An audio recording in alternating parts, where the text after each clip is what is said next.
What's up everyone?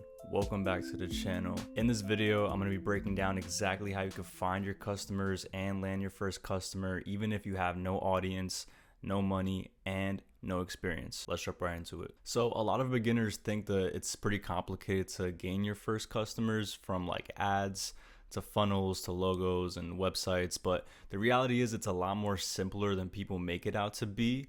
And if you just stay consistent and follow a routine, it could be a lot easier to gain those first customers in the first 3 to 6 months. So even if you're freelancing or you just started your business or you're trying to gain some type of traction online, this video is really going to help you understand the customer acquisition process. Really what marketing is attention, trust, and action. All right. The first one is attention. People need to know you exist. 2, there's trust. People need to trust that you're able to help them. And then 3, which is action, you need to ask them to buy. So instead of trying to like reinvent the wheel or go viral, just try to fix one problem and help one person first. If you're cleaning carpets, then figure out how to remove stains from people's carpets. If you're editing videos, understand how to streamline the editing process for your first customer. And if you're a coach, help people lose weight. A lot of people don't buy services, they buy outcomes, and that's just the reality of the situation.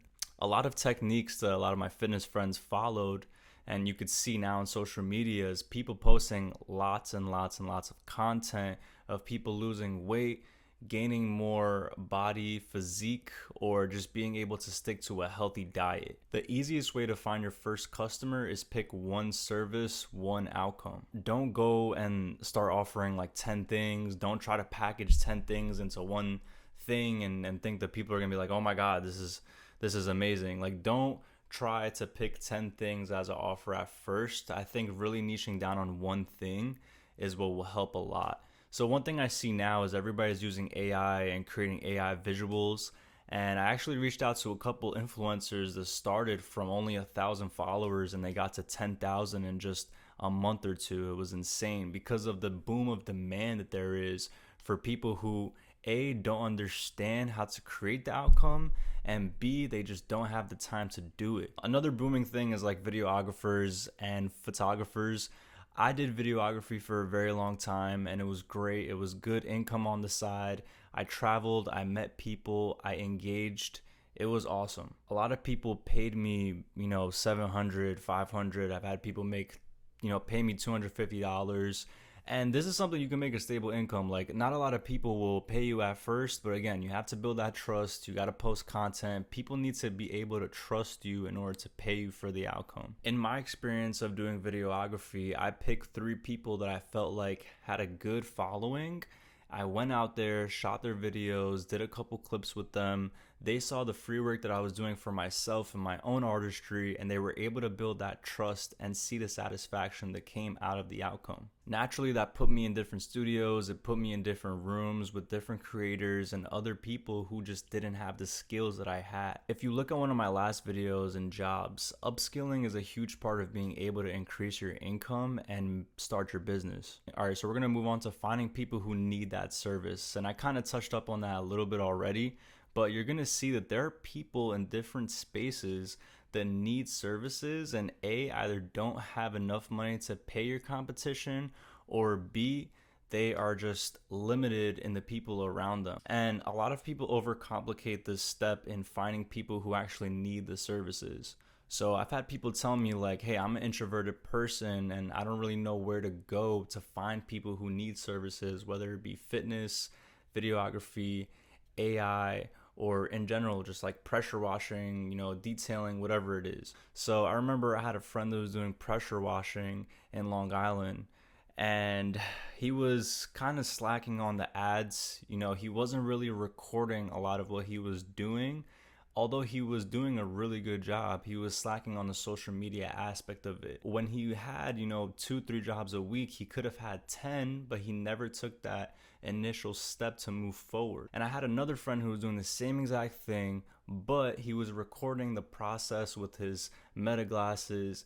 He was getting reviews on Google. He was actually engaging with the customers and having them advocate for the service that he was providing. Again, building that trust. I see a lot of people saying, oh, like your friends and family are your first customers. And I highly disagree with that. Like if you could completely cut out your friends and family and go straight to social media and engaging with people, you're going to understand how business has levels to it and you have to keep excelling the more you challenge yourself.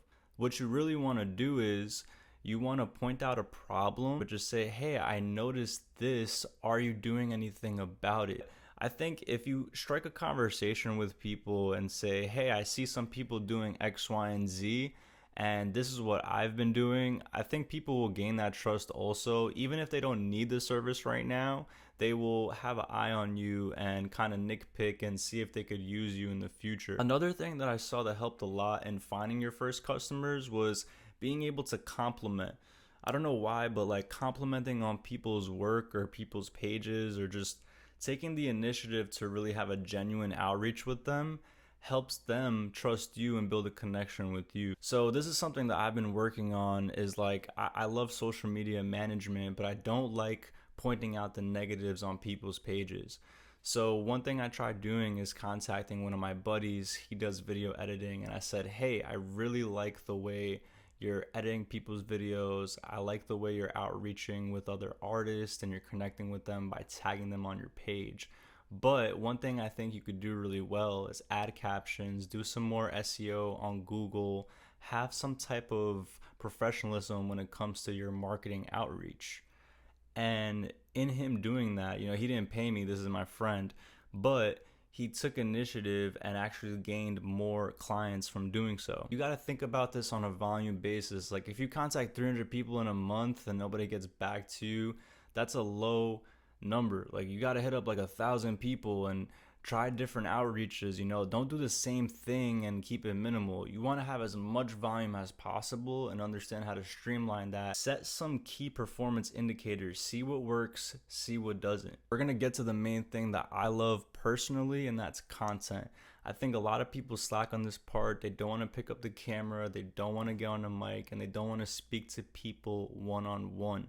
Even if you're a startup, you have no income, you're not making any money off your services, you want to be able to gain that trust between people. And I know I already touched up on this, but having before and after results of your service, having process videos of you doing the service is a huge part of people being able to understand what you do and have confidence in booking you. If there's anything I want to emphasize in this video, it's focusing on solving problems, communicating with people, and understanding how to put together the right content in front of your customers. And most of all, you want to stay consistent. Everybody talks about consistency, and you could burn out really quick from not seeing any results initially, but just because a formula didn't work once doesn't mean it's not going to work the second, third, or the 10th time. You have to keep going.